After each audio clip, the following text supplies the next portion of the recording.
Bidii.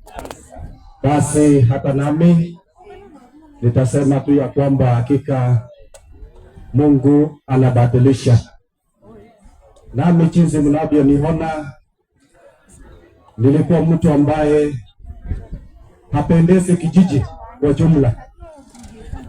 Nilikuwa mlevi, nilikuwa nakunywa pombe zote, natumia bangi, nikawa mkaiti wa ajabu, mpaka nikachikuta siku moja nimeshikwa, nimehukumiwa zaidi ya miaka 10.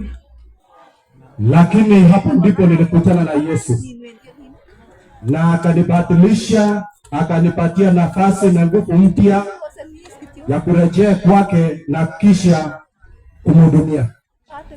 Kwa hivyo nimesimama hapa mbele.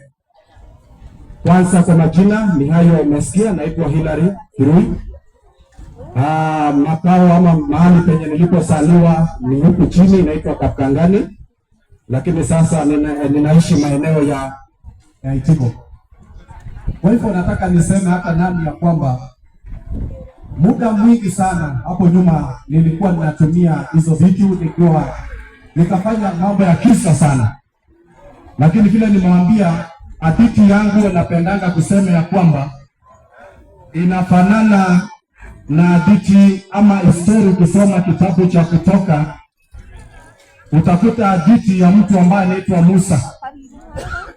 Nikakuja kuona siku moja kwamba ukisoma historia ya Musa inafanana na yangu, vile Musa alifanya na mpaka vile alitoroka akaishi akapatikana huko hivyo vile Mungu alimtokea, nami yangu ikawa hivyo tu kama ya Musa.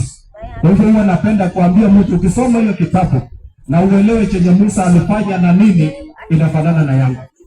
Kwa hivyo nami namshukuru Mungu kwa sababu nilipojiuliza ya kwamba kama Musa alifanya hayo na yale mengi ambayo alifanya na Mungu akanibadilisha kuwa mtumishi, mbona nami asinibadilishe? Nikajua kwamba Mungu anabadilisha. Bwana Yesu asifiwe. Kwa hivyo nataka nami kusema tu kwamba Mungu pia alinitoa mbali. Hakika Mungu anatoa mtu mbali. Haijalishi ulikuwa mtu wa aina gani, nataka tu niseme ya kwamba Mungu anabadilisha mtu. Bwana Yesu asifiwe. Kwa hivyo hata nami nilikuwa mtu ambaye ni mbaya, mkorofi, sikuwa napendeza kabisa. Sikuwa ninapendeza kabisa kwa sababu saa hii siwezi kaa penye watu wako, niko msituni. Ikifika saa jioni ndio naingia sasa, nikingojea watu barabara na kisha kushika watu na kufanya mambo mengi. Nafikiri ilikuwa kazi kubwa mpaka nilishikwa Kapsabet. Nakumbuka hiyo wakati nilishikwa hiyo stage na maofisa kitu ya Kapsabet, ndio ilikabiliana na ile akaimosi kulitafuta kwa muda.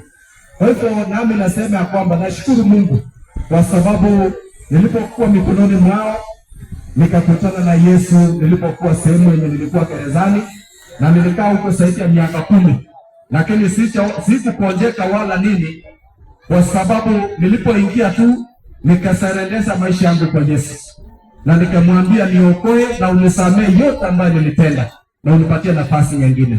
Na niliposema hayo, Mungu alinilinda, alinitumikia katika magereza ambayo zote ninapitia mpaka vile nilikuja kumalizia hii ya hapa Kapsabet. Kwa hivyo nataka niseme ya kwamba Mungu ana uwezo na anabadilisha mtu. Amen. Sitapenda kusema mengi kwa sababu ya muda.